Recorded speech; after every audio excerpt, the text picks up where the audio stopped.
الحمدللہ وکفا وسلام علی المرسلین والحمدللہ رب العالمین رب اشرح لی صدری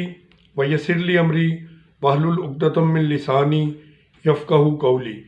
میرے دوستو، آج کے اس لیکچر میں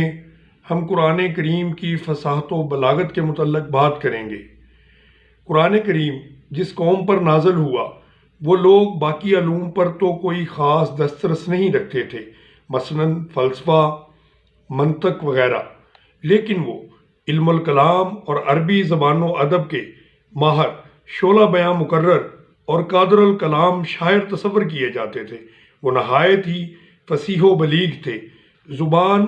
جاننے میں صرف عربی ہی جانتے تھے، باقیوں کو عجمی یعنی سب کو گونگے کہہ کے پکارا جاتا تھا۔ تو اتنے فصیح لوگوں میں کوئی عام کلام کیسے سرایت کر سکتا تھا؟ یہ قرآن کریم کی ہی فصاحت و بلاغت تھی کہ کفار نے ہر طرح سے اسلام دشمنی کی۔ انہوں نے نبی اکرم صلی اللہ علیہ وآلہ وسلم کو طرح طرح سے اذیتیں دیں اور نبی اکرم صلی اللہ علیہ وآلہ وسلم کو مختلف طریقوں سے اذیت پہنچائی اور ان پر ظلم و ستم کے پہاڑ توڑ ڈالے، مگر قرآن کریم کے چیلنج کے سامنے لوگ بھی بالکل بے بس نظر آتے تھے۔ قرآن کریم سے ملتا جلتا کلام کہنا بھی ان کے بس میں نہ تھا۔ یہی وجہ ہے کہ عرب شاعر اسلام قبول کرنے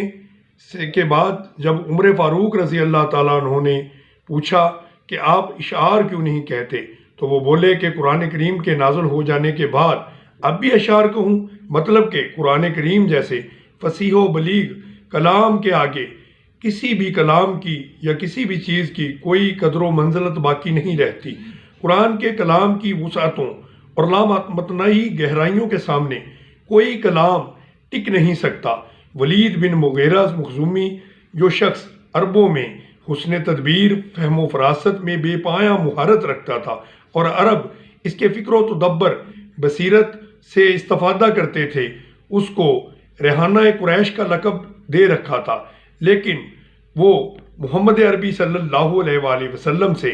جب قرآن کی چند آیات کو سن کر گیا تو اپنے قبیلے میں بنو مخزوم میں یعنی جا کے کہنے لگا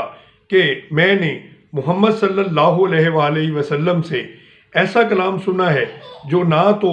پریوں کا کلام ہے اور نہ ہی وہ ایسا کلام ہے کہ جسے کوئی انسان کہہ سکے، بلکہ اس کلام کی جڑیں بہت ہی مضبوط ہیں اور شاخیں اس کی بہت ہی پرثمر اور پھلدار ہیں۔ یہ کلام ایسا ہے کہ وہ تمام چیزوں پر مکمل غالب ہے۔ اس طرح حضرت عمر فاروق رضی اللہ تعالیٰ عنہ نے جب اپنی بہن سے الفاظ سنے کہ عمر تم جو چاہے مرضی کر لو، لیکن اسلام اور نبی اکرم صلی اللہ علیہ وآلہ وسلم کی محبت ہمارے دلوں سے نہیں نکال سکتے، تو حضرت عمر فاروق رضی اللہ تعالیٰ عنہ کو بہت ہی تعجب ہوا۔ وہ بولے کہ یہ کون سا کلام ہے، مجھے بھی سناؤ۔ تو بہن نے سورہ حدید کی یہ آیات تلاوت فرمائی کہ زمین اور آسمان میں جو کچھ بھی ہے اللہ تبارک و تعالیٰ کی تسبیح بیان کرتا ہے اور خدا ہی غالب اور حکمت والا ہے۔ یہ قرآن ہی کی تاثیر تھی کہ حضرت عمر فاروق رضی اللہ تعالیٰ عنہ جیسے سخت مزاج اور جری انسان کو بھی جھنجھوڑ کے رکھ دیا، اور وہ بول پڑے کہ اللہ تعالیٰ کے سوا کوئی معبود نہیں اور محمد صلی اللہ علیہ وآلہ وسلم اللہ تعالیٰ کے بندے اور اللہ کے رسول ہیں۔ اسی طرح قرآن کو جب حضرت جعفر بن ابی طالب رضی اللہ تعالیٰ عنہ نے شاہ حبش یعنی نجاشی کے دربار میں سورہ مریم کی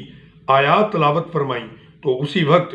نجاشی پہ رکت طاری ہو گئی اور آنکھوں سے آنسو بہنے لگے، اور وہ اتنا زیادہ متاثر ہوا اور کہنے لگا کہ حضرت عیسیٰ علیہ السلام اس سے تنکا بھی زیادہ یا کم نہیں تھے۔ اکثر علماء کے نزدیک قرآن مجید اپنی فصاحت و بلاغت کے لحاظ سے بازبان دیگر حسن بیان میں معجزہ ہے۔ دعا ہے کہ میرے دوستو، اللہ تبارک و تعالی آپ کو اور مجھے قرآن مجید کا فہم اور قرآن مجید کو سمجھ کر پڑھنے کی توفیق عطا فرمائے اور اپنی زندگیوں میں قرآن مجید کو عملی طور پر نافذ کرنے کی توفیق عطا فرمائے۔